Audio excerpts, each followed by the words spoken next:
voilà, son travail, c'est un petit peu d'aider tout le monde à porter ces sujets. Donc, on organise par exemple une journée de l'océan pendant la COP, où on va essayer de faire venir des voix un petit peu différentes et de capter l'attention des décideurs pour leur parler des sujets océans, voir aussi qui a fait des annonces et qu'est-ce qu'il en est de ces annonces. Vous avez pris tel engagement à Glasgow, qu'est-ce qu'il en est aujourd'hui, qu'est-ce que vous avez fait.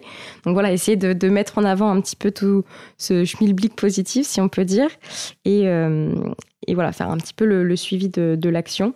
Donc ça va être beaucoup organiser des événements, parler aussi des publications qui existent, parler des publications des scientifiques, parler des différentes publications qu'on a mis en avant.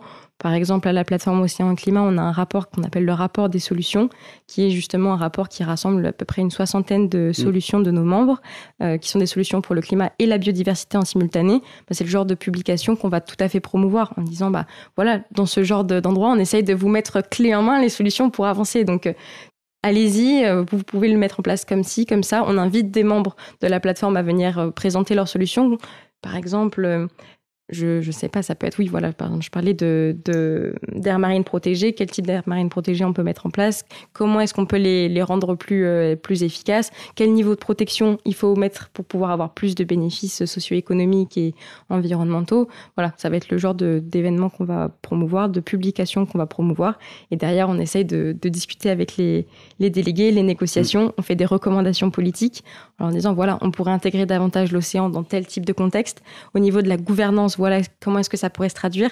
Il y a quand même cet aspect très technique. Il y a l'aspect proposer des solutions et être dans l'action, mais il y a aussi d'un point de vue tout simplement de la gouvernance, du texte, l'aspect institutionnel et juridique. Voilà comment est-ce qu'on peut avancer aussi. Ok, pour revenir un peu du coup sur le fonctionnement de la COP, il y a plusieurs strates en fait. Donc il y a les strates de décision un peu politique, géopolitique, il y a les strates un peu plus citoyennes, et il y a des strates associatives dans laquelle vous bougez, dans laquelle vous travaillez, vous faites le lien un peu entre tout ça. Comment dans la COP vous arrivez à passer on fait des groupes de travail peut-être associatifs et en plus on arrive à être impliqué dans des décisions qui sont des décisions intergouvernementales et plutôt diplomatiques, politiques. Comment vous faites le pont et oui, comment ça marche? Ça se fait beaucoup en off. Et surtout, c'est beaucoup du travail de long terme, en fait, parce que faut savoir que quand on arrive à une COP, les choses, elles sont beaucoup déjà décidées. Et ça se joue comme ça, c'est normal. C'est la logique de faire du travail de long terme. Les délégations, elles se rencontrent au fur et à mesure de l'année, elles échangent, elles travaillent ensemble. Pareil pour la société civile. On est aussi là pour soutenir les décideurs, voir comment est-ce qu'on peut les accompagner dans leur prise de décision. Donc, il y a beaucoup de choses qui se font en amont de la COP.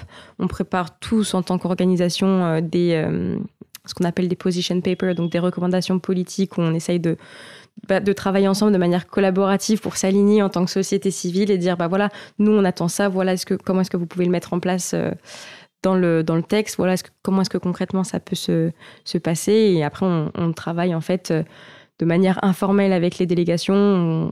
On a tous des relations de travail avec eux, on échange, on s'appelle, on discute, voilà comment est-ce que vous pouvez mettre ça en place, voilà ce que vous pouvez faire. Et on fait dialoguer les différentes coalitions, les différentes délégations entre elles. Et voilà, on est là pour appuyer toute l'année en fait, et particulièrement pendant ces 2 semaines où on est là pour les suivre. Il y a vraiment cet aspect où eux discutent entre eux et nous, de manière informelle, on va avoir un contact avec telle délégation, telle autre délégation. On se fait passer les informations dans la société civile. Voilà ce que j'ai entendu. Voilà comment est-ce que ça risque d'être mis en place. Comment est-ce qu'on peut faire pour aider. Et voilà, ça se met en place de manière assez naturelle, en fait, finalement. Ok. Et du coup, j'imagine que tu as eu beaucoup d'échanges déjà au préalable, en amont de cette COP.